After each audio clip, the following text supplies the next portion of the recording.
అదృష్ట రత్నాలయం జ్యువెల్స్ అదృష్ట రత్నం అష్టైశ్వర్యాలకు మహానిలయం. ఇప్పుడు చిరంజీవి గారు ఒక్కసారి బాపినేటి గారి బ్యానర్లో అడుగుపెట్టిన తర్వాత ఇంకా బాపినేటి గారు ఆఖరి వరకు చిరంజీవి గారితోనే తీశారు ఇంకా. ఆఖరి వరకు కూడా. ఇప్పుడు మీకు చిరంజీవి గారికి అంత ఫ్రెండ్షిప్ ఉండేదండి? అవును. అంటే మనూరు పాండవులు జయకృష్ణ గారును కృష్ణదాస్ గారు బాపు గారు డైరెక్షన్ చేశారు. అవునండి, కంబైన్డ్ ప్రాజెక్ట్. అందులోనేమో కృష్ణుడి క్యారెక్టర్ లాంటిది అయింది. ఇందులో హీరోయిన్ సపరేట్ అదో క్యారెక్టర్, ముద్దు సన్నాసి పాట. దాంట్లో ధర్మరాజు క్యారెక్టర్ నాకు ఇచ్చారు.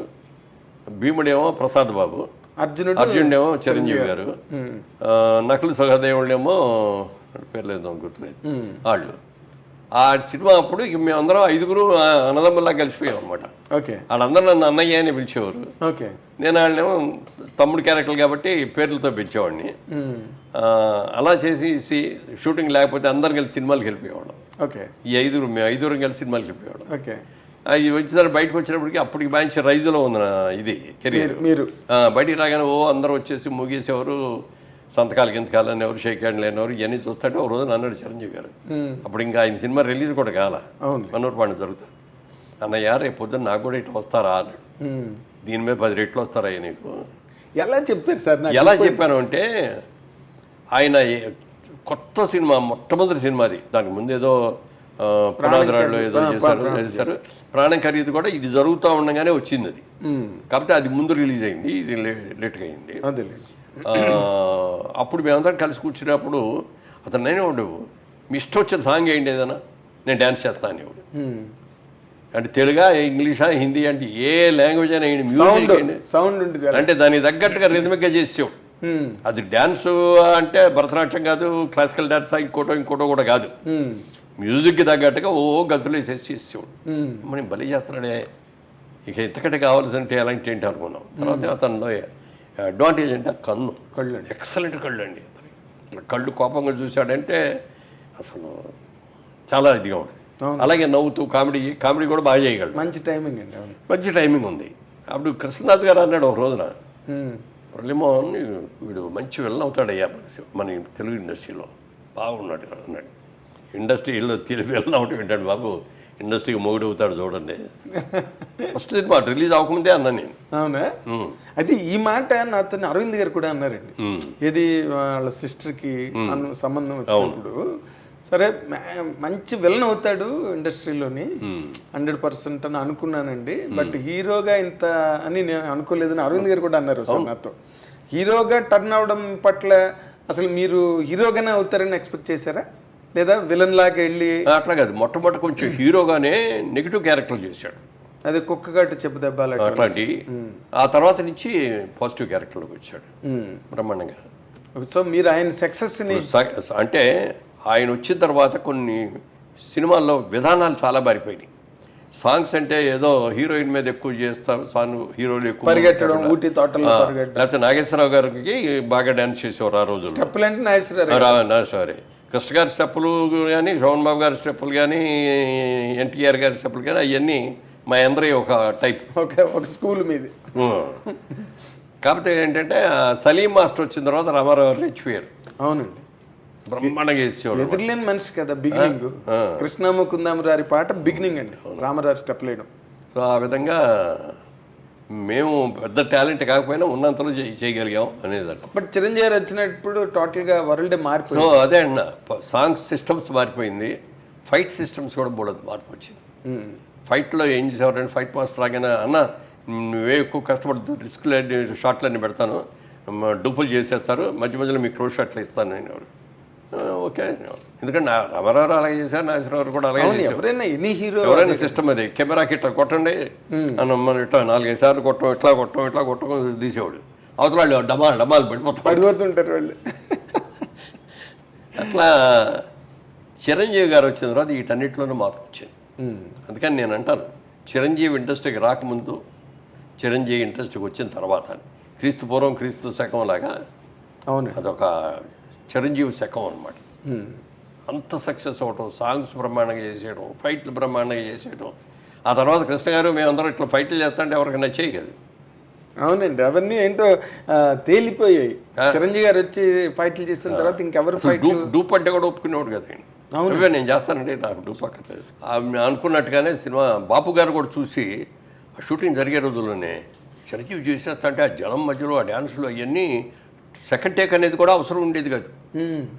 చేస్తాడు ఆయన కూడా చాలా బ్రహ్మాండంగా ఉన్నాడు, చాలా బాగా చేస్తున్నాడు, పెద్ద హీరో అవుతాడని ఆయన జయకృష్ణే అసలు తీసుకొచ్చింది. ఫిల్మ్ ఇన్స్టిట్యూట్లో చేసిన వాళ్ళలో బాగున్నాడు ఈ కుర్రాడని చెప్పి జయకృష్ణ తీసుకొచ్చి పెట్టాడు. అవునా? అప్పుడు క్రాంతి కుమార్ కూడా చూసి క్రాంతి కుమార్ ప్రాణం ఖరీదులో పెట్టాడు. సో అట్లా ఇక సక్సెస్ వచ్చేసి అవునండి దుమ్ము దులిపేశాడు. ఆయన ఒక యుగం కింద యుగం ఫామ్ అయిపోయింది. అంటే అదొకటి. ఇంకో గొప్ప విషయం ఏంటంటే దానికి ఎవరు లేరు, స్వతహాగా సొంతంగా కష్టపడి పైకి వచ్చిన వ్యక్తి. అంటే ఇక్కడ ఒక్క పాయింట్, మీరు ఒక 50 ఏళ్ల సినిమా పరిణామాలన్నిటికీ కర్మసాక్షి మీరు.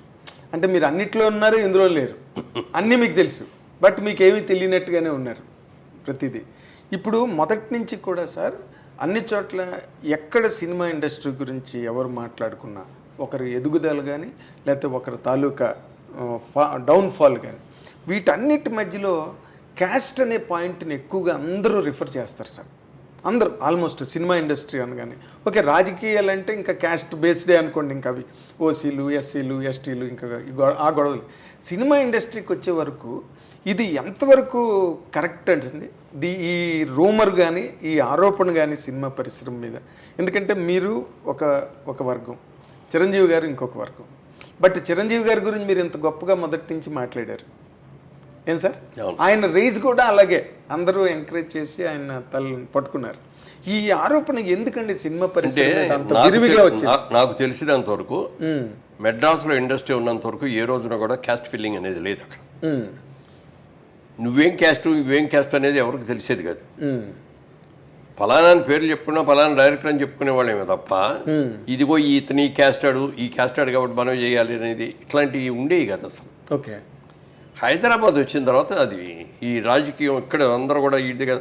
మెడ్రాస్లో ఉన్నంత వరకు ఏంటంటే సినిమా వాళ్ళందరూ ఒక గ్రూప్, ఒక family irrespective of the caste. Gents కలిసేవారు, లేడీస్ కూడా, లేడీస్ కూడా వాళ్ళు కూడా చక్కగా కలుసుకునేవారు. ఎందుకంటే ఏ వచ్చినా ఏ ఫంక్షన్ వచ్చినా మన సినిమా వాళ్ళందరినీ పిలుచుకునేవాళ్ళం. అందుకని అందరూ అసలు ఎక్కడ ఎవరికి కూడా క్యాస్ట్ అనేది తెలియదు అసలు.